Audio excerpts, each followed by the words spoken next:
জিম্বাবুয়েতে ভরাডুবির সফরে বাংলাদেশ কেবল হারের অভিজ্ঞতাই নয়, আমদানি করে এনেছে ইনজুরিও। যে নাহিদ রানাকে নিয়ে অস্ট্রেলিয়ার উইকেটে এক্সাইটমেন্ট কাজ করছিল টাইগারদের, তাকে ছাড়াই যেতে হবে পেসার্স প্যারাডাইসে।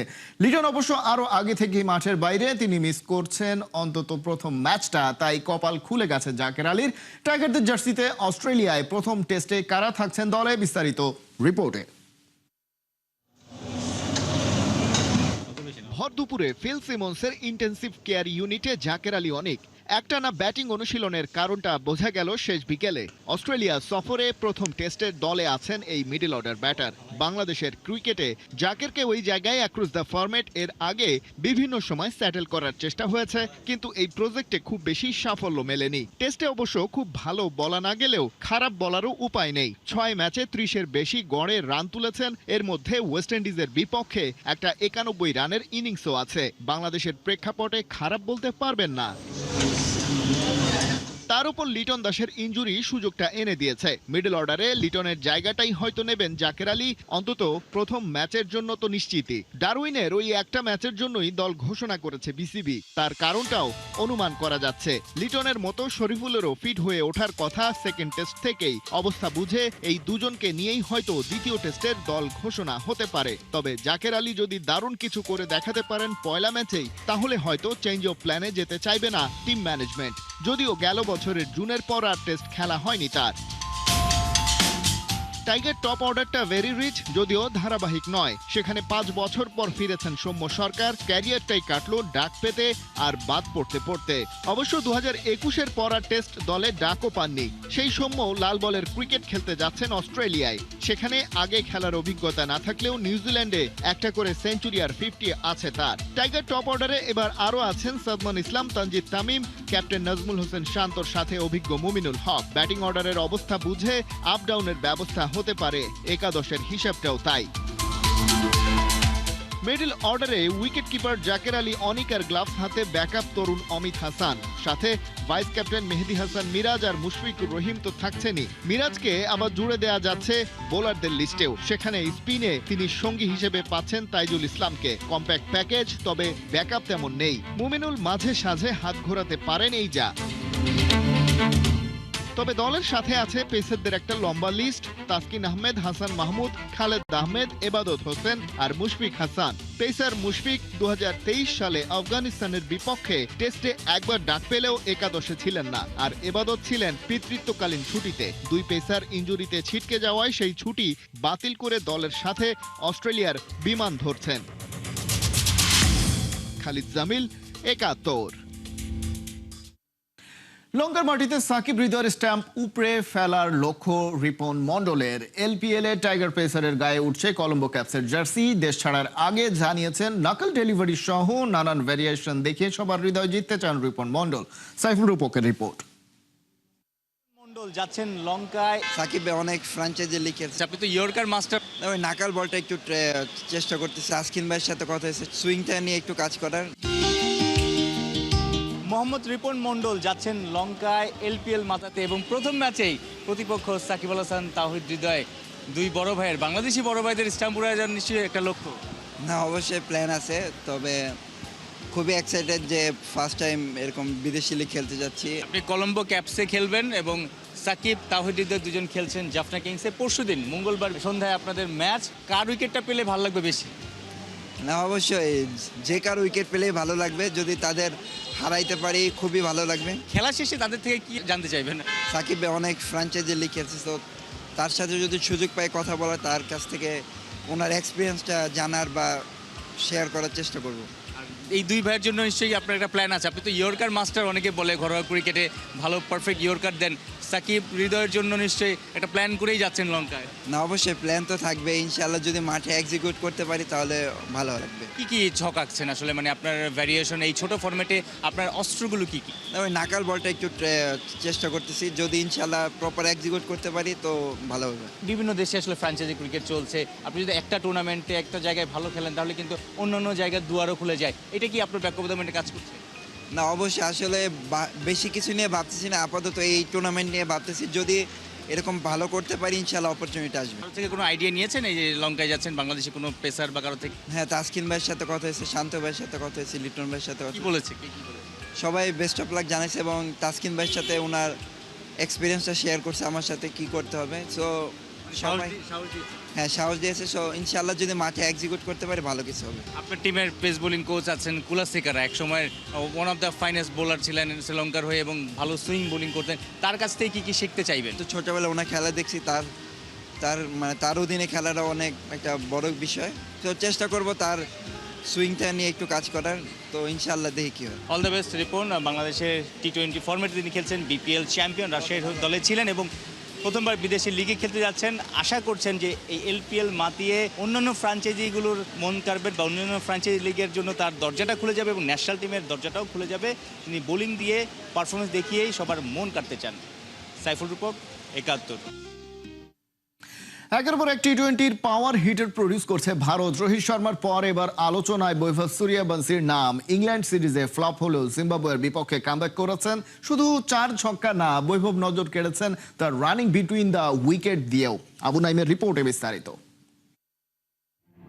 একন ফর্মুলা অ্যাপ্লাই করলো ভারত। একের পর এক টি-20 প্রোডাক্ট ডেলিভারি দিয়েই যাচ্ছে। যেই সূর্যবংশীকে নিয়ে কদিন আগেও সমালোচনার ঝড় বয়ে গেছে, সেই ব্যাটার এবার তাণ্ডব চালালেন জিম্বাবুয়ের বিপক্ষে। অভিষেকটা হয়েছিল ইংল্যান্ডের বিপক্ষে। টপ ক্লাস বোলিং লাইন আপের বিপক্ষে হালে পানি পাচ্ছিলেন না ঠিক। টানা 3 ইনিংসে 15 রান পার করতে পারেননি। এরপর প্রতিপক্ষ হিসেবে পেল জিম্বাবুয়ে। প্রথম ম্যাচেই আসলো 50, পরের ম্যাচটাতে আবারও ব্যাট প্যাচ। কিন্তু আইপিএলে মুড়ি মুরগির মতো ছক্কা হাঁকানো বৈভব জানেন ঠিক কিভাবে কামব্যাক করতে হয়। হারারেতে থার্ড টি-20তে ফেস করেন 49 বল, সেখানে 4 ছক্কা 8 চারের মারে তোলেন 81 রান। ঠিক যেন এই বৈভবকেই খুঁজে বেড়াচ্ছিল টিম ইন্ডিয়া। একটা ম্যাচ দেখে বিচার করার সুযোগ নাই, তবে জিম্বাবুয়ের বিপক্ষে বৈভবের ইনিংসটা দেখে বোঝার উপায় ছিল না। নিজের 6 অ্যাপিয়ারেন্সে মাঠে নেমেছেন। অনফিল্ডে নিজের নার্ভ ধরে রাখার কাজটা সামলেছেন ভালোভাবে। প্রথম বলে বাউন্ডারি হিট, নিয়মিত বিরতিতে 4 ছক্কা হাঁকিয়ে বৈভব ফিরিয়ে এনেছিলেন তার আইপিএল মোমেন্টাম। যেখানে তার ব্যাট কথা বলতো সবসময়, এবার ইন্টারন্যাশনাল সার্কিটে একটা ব্রেক পেলেন। যদিও ইনিংসটা 100-এ কনভার্ট করতে পারেননি, কিন্তু আলোচনায় উঠে এসেছেন ঠিকই। টিম ইন্ডিয়া ক্যাপ্টেন শ্রেয়াস আয়ার বছর 4 আগে বলেছিলেন টি-20 ক্রিকেটে ডট বল খেলা ক্রাইম। সেই শ্রেয়াসের দলে বৈভব খেললেন 13 ডট বল। ব্যাপারটা অ্যালার্মিং হতো যদি সেটা পুষিয়ে না দিতে পারতেন। কিন্তু এদিন বৈভব করেছেন ক্যালকুলেটিভ ব্যাটিং। একটা ডট খেলার পরের বলে ডাবল নিয়েছেন, আবার সুযোগ পেলে বাউন্ডারি ওভার বাউন্ডারি হাঁকিয়ে ডটের মাইনাসগুলো পুষিয়ে দিয়েছেন। জিম্বাবুয়ের বিপক্ষে ম্যাচ তুলনামূলক দুর্বল প্রতিপক্ষ, তবুও কেন এত আলোচনা হচ্ছে? আসলে ভারত এমন একটা দল যারা ট্রফি উইন ছাড়া ভিন্ন কিছু নিয়ে চিন্তা করে না। রিসেন্ট টাইমে সবচেয়ে ফাইনেস্ট আবিষ্কার বৈভব সূর্যবংশী, কিন্তু সেই প্লেয়ারটা ইন্টারন্যাশনালে গিয়ে ঠিক মানিয়ে নিতে পারছিলেন না। সেটা নিয়ে আবার কম কথা হয়নি, কিন্তু যখন কামব্যাক করলেন তখন ওর খেলার ধরন, বল সিলেকশন থেকে শুরু করে ফুটওয়ার্ক নিয়ে পর্যন্ত আলোচনা হচ্ছিল। আর সেখানে লেটার মার্কই পেয়েছেন বৈভব, তাই আলোচনাটা জোরে সোরে হচ্ছে।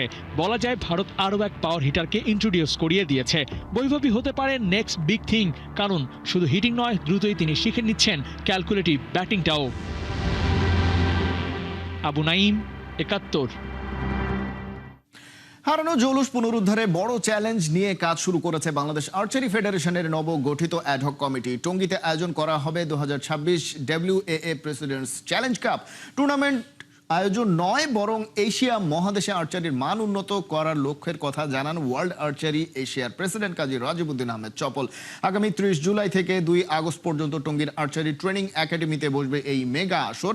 1 আগস্ট পর্যন্ত চলবে স্পোর্টস ইনজুরি সেমিনার সহ জয়েন্ট ট্রেনিং প্রোগ্রাম।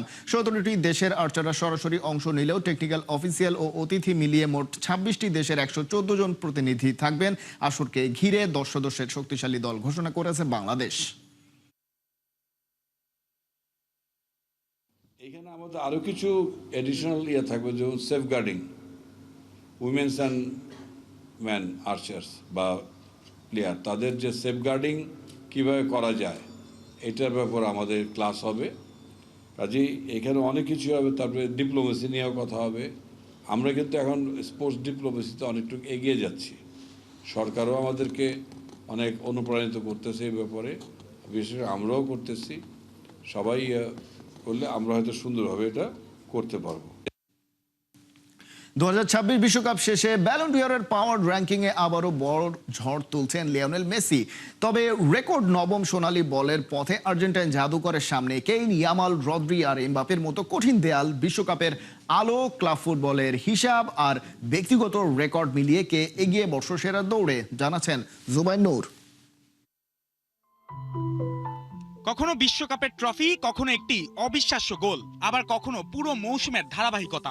ব্যালন ডি'অরের মঞ্চে সোনালী আলো ছুতে লাগে সবকিছুর এক নিখুঁত সমন্বয়। কানাভারোর হাতে সেই আলো তুলেছিল 2026-এর বিশ্বজয়। মদ্রিচকে রাজা বানিয়েছিলেন 2018 সালে ক্রোয়েশিয়ার রূপকথা।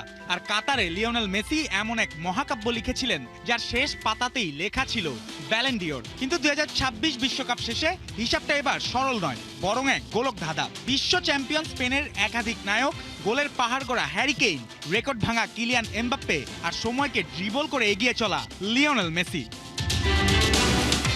পাওয়ার র্যাঙ্কিংয়ের 5-এ লিওনেল মেসি, বয়স 39, অথচ বিশ্বকাপে 8 গোল ও 4 অ্যাসিস্ট। আর্জেন্টিনাকে টানা দ্বিতীয়বার ফাইনালে তোলার পথে কখনো গোলদাতা, কখনো কারিগর, কখনো পুরো দলের কম্পাস ছিলেন তিনি। ফাইনালে স্পেনের বিপক্ষে জাদুর কাঠি কিছুটা নীরব থাকলেও পুরো টুর্নামেন্টে মেসি বুঝিয়ে দিয়েছেন বয়স শুধু জন্মসনদের সংখ্যা, প্রতিভার মেয়াদ নয়। তবে ইন্টার মায়ামির হয়ে খেলা এবং ইউরোপের শীর্ষ ক্লাব প্রতিযোগিতার বাইরে থাকাটাই নবম ব্যালন ডি'অরের পথে হয়তো সবচেয়ে বড় বাধা। 4 কিলিয়ান এমবাপ্পে, বিশ্বকাপে 10 গোল, সঙ্গে গোল্ডেন বুট। বিশ্বমঞ্চে গোলের নতুন চূড়ায় উঠে মেসিকেও ছাড়িয়ে গেছেন ফরাসি এই গতিরাজ। কিন্তু গোলের পাশে যখন ট্রফির ঘর ফাঁকা, তখন ব্যালন ডি'অরের অঙ্ক আর সহজ থাকে না। রিয়াল মাদ্রিদের হয়ে লা লিগা কিংবা চ্যাম্পিয়ন্স লিগ জিততে পারেননি, ফ্রান্সও থেমেছে সেমিফাইনালে। তাই রেকর্ড আছে, শুধু রাজমুকুটটাই নেই। 3-এ রদ্রি, ক্লাবে কিছুটা ম্লান, কিন্তু দেশের জার্সিতে মাঝমাঠের মহানায়ক। খেলার গতি কখন বাড়াতে হবে, কখন থামাতে হবে, স্পেনের বিশ্বজয়ের রিমোট কন্ট্রোল যেন ছিল তার পায়েই। বিশ্বকাপের গোল্ডেন বলও উঠেছে রদ্রির হাতে। আর বিশ্ব সেরার মঞ্চে সেরা খেলোয়াড়ের স্বীকৃতি ব্যালন ডি'অরের ব্যালটে কতটা ভারী তা তো সবারই জানা। 2-এ লামিনে ইয়ামাল, চোটের ধাক্কা নিয়েও বিশ্বকাপ জয়ী স্পেনের আক্রমণে আলো ছড়িয়েছেন বার্সেলোনার এই বিস্ময় বালক। ক্লাব ফুটবলে তার বাপায়ের জাদুতেই লা লিগার মুকুট বার্সার মাথায়। বিশ্বকাপেও যদি শতভাগ ফিট থাকতেন ইয়ামাল, পাওয়ার র্যাঙ্কিং এর শীর্ষস্থানটি হয়তো তারই হতো। আর সবার উপরে হ্যারি কেইন, বিশ্বকাপে 6 গোল করে ইংল্যান্ডকে নিয়েছেন সেমিফাইনালে, বায়ার্নকে জিতিয়েছেন বুন্দেসলিগা, তুলেছেন চ্যাম্পিয়ন্স লিগের ফাইনালে। তবে তার সবচেয়ে বড় বিজ্ঞাপন ক্লাব ও দেশের হয়ে এক মৌসুমে অবিশ্বাস্য 70 গোল। ট্রফির বাক্স হয়তো পুরোপুরি ভরেনি, কিন্তু গোলের খাতা উপচে পড়ছে।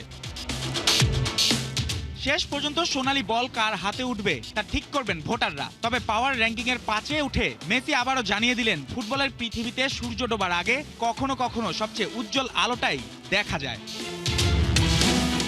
জুবাইর নূর, 71। বিশ্বকাপ শেষে কেটে গেছে বেশ কিছুদিন। স্পেনের কাছে ফাইনাল হারের পর থেকেই একটা প্রশ্ন আসছে, আর্জেন্টাইন কোচ লিওনেল স্কালোনি আর কতদিন আছেন? স্কালোনি পরিষ্কার কিছু জানাননি। এর মধ্যে তার বাড়িতে ঘটে গেল মজার এক ঘটনা। ছোট এক ভক্তের আবদার মেটাতে গিয়ে একটা চুক্তির কাগজে সই করলেন আর্জেন্টাইন কোচ। বাকিটা বিস্তারিত জানাচ্ছেন মঈন হাসান।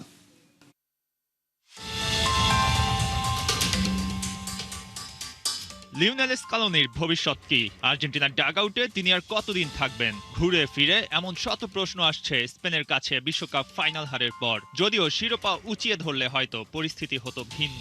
স্কালোনিকে নিয়ে যখন এত আলোচনা, এর মধ্যে ঘটে গেল মজার এক ঘটনা।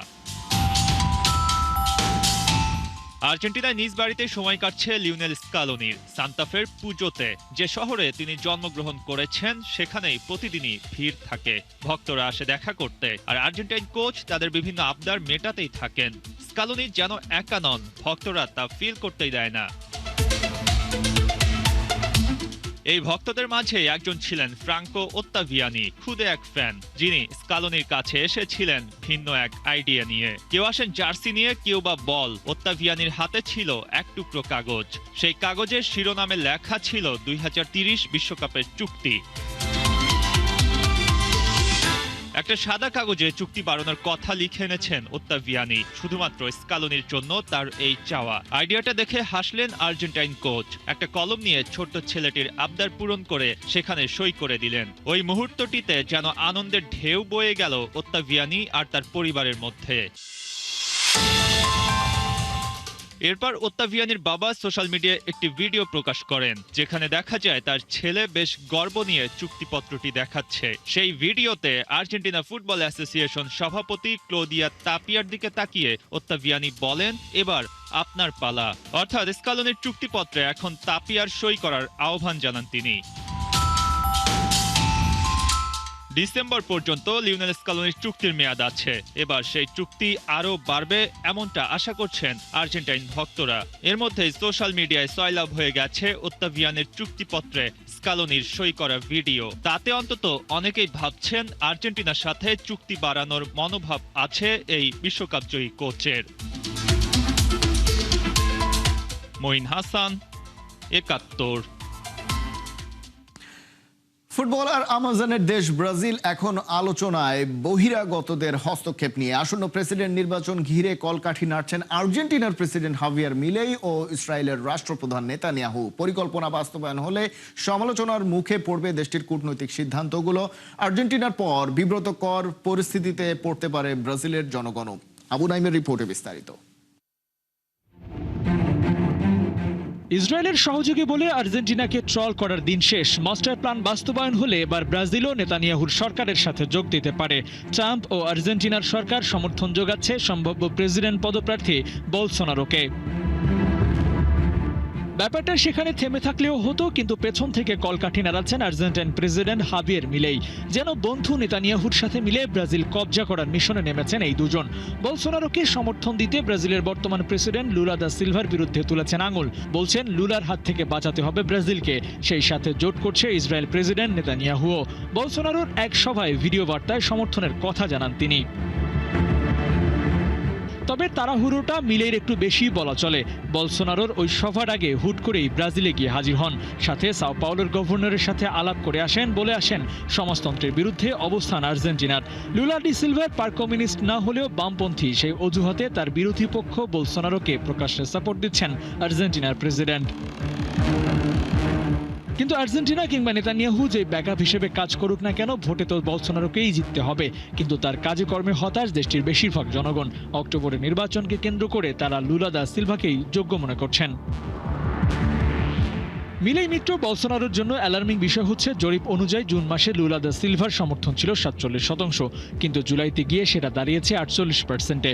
প্রশ্নটা তাই আসছেই, নেতানিয়াহু আর্জেন্টিনা সরকারের সাথে আতাত করতে গিয়েই কি নিজের ভোট খুইয়েছেন? আর সেটা যদি হয়, তাহলে যাদেরকে ডেকে সমর্থন বাড়াচ্ছেন তাদের কারণেই ভোট কমবে বলসোনারোর।